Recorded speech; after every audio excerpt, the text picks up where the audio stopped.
He was charged with perjury, fornication, polygamy, and of course, destruction of property. But then a couple of days later, on the 26th, a mob came and attacked the jailhouse, and there was a gunfight, and Smith and his brother Hiram were killed. So this is 14 years after the movement started, and of course, the moment he was killed, he becomes a martyr. And so he becomes like a messianic figure now, who's died, a lamb that's been led to the slaughter, innocent, and the group then moved from there under the new leadership of Brigham Young to Salt Lake City.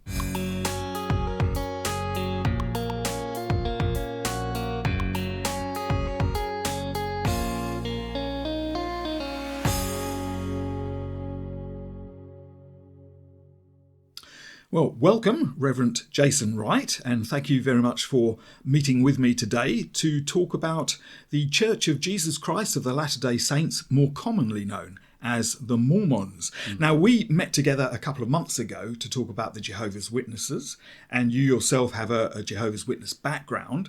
So if our viewers of this podcast want to know a little bit more about yourself and the organisation that you currently work with, which is called the Reachout Trust, they can have a link at the end of this video direct to that if they want to know more about the background. So we can get straight on then to talk about the Mormon faith. Now, I was told just last week that the Mormons no longer like to be called Mormons. They prefer something different. Why is that?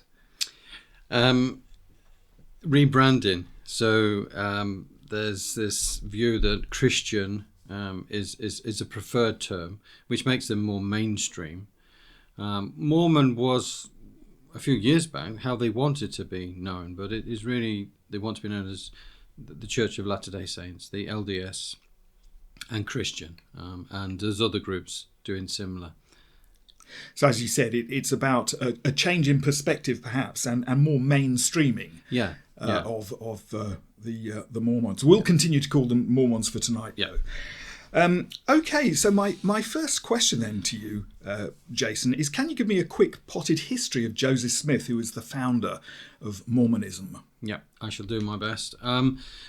We start in the late 1820s, and it's at the height of the Second Great Awakening. So you have this spiritual revival across America, and there's this appetite for religion, it's religious enthusiasm, and it's really experiential. So people are looking for the latest fad, and Joseph Smith was a man of his time, so he's in with all of that. And it was also a time when anyone could just pick up the Bible and become an expert, and so it was an interesting time. And Smith was born in 1805 in Vermont to a farming family. And they then moved to Western New York after there was various crop failures. And his father taught him folklore magic. So he taught him how to use seer stones, which is basically a stone that you find in the field that you feel has some sort of magic power. Mm-hmm. And they were used to find lost objects.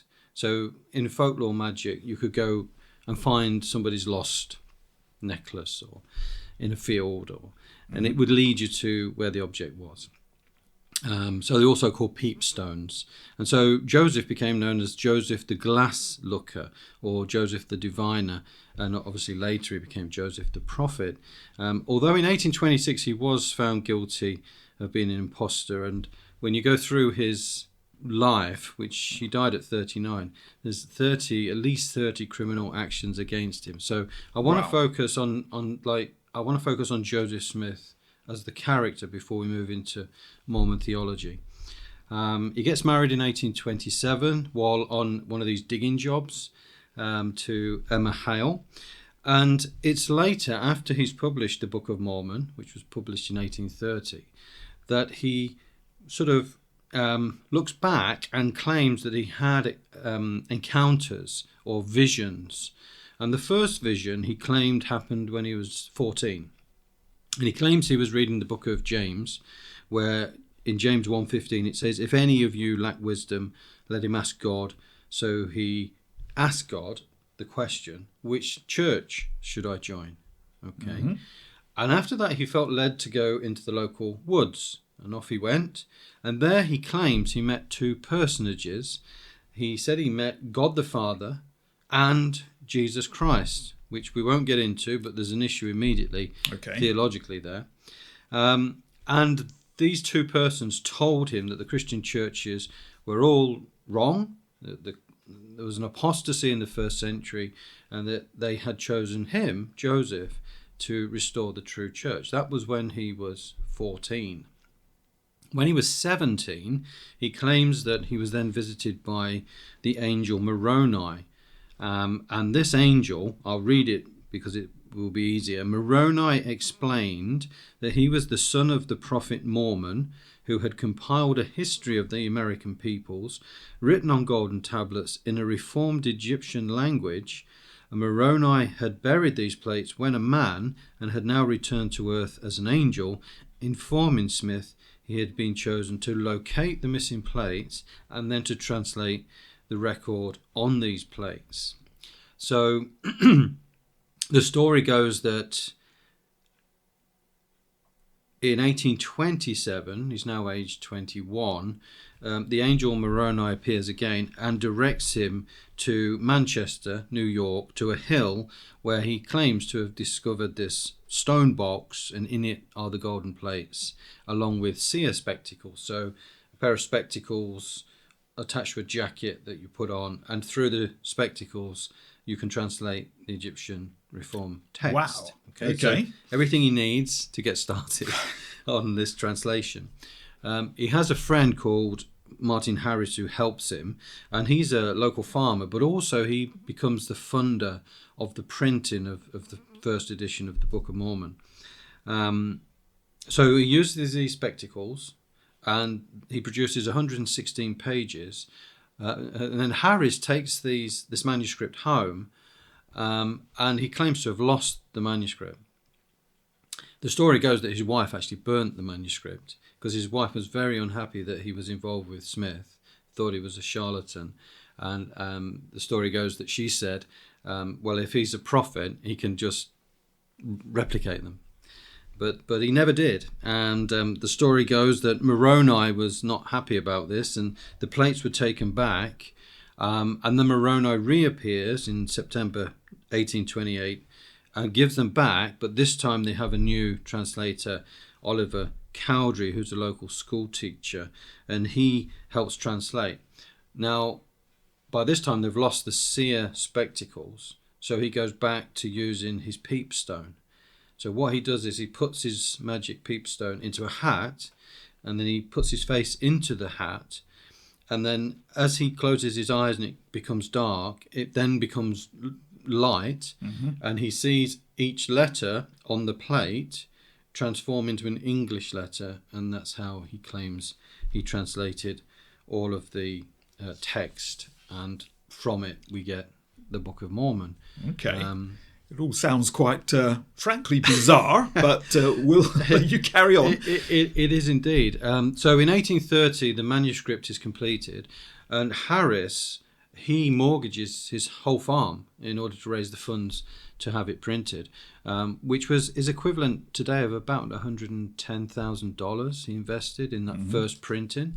And the book published was called not just the Book of Mormon, it's called the Book of Mormon, an account written by the hand of Mormon upon plates taken from the plates of Nephi. So it's quite a lengthy title.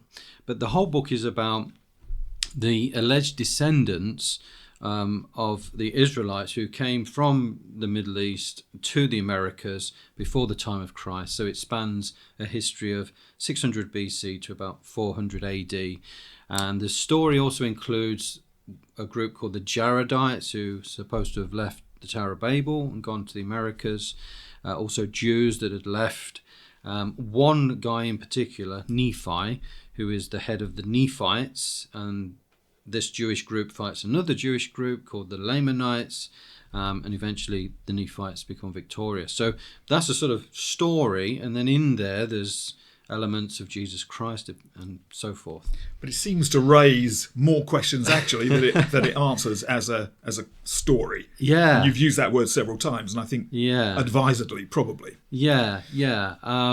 Of course, they claim that this is all true, all happened, and the Mormon Church tries to find artifacts to prove it. And we could get into all the Reformed Egyptian and so forth, but we don't have time. But in 1830, when the book was launched, he called the group the Church of Christ, which I found interesting because many Campbellites and other groups called themselves Church of Christ, and quite a few moved from those groups and joined Smith. And then in 1834, he calls the group the Church of Latter-day Saints, and then 4 years later they get the final form, which is the Church of Jesus Christ of Latter-day Saints. So you have this movement. Now, in 1830, they're in New York.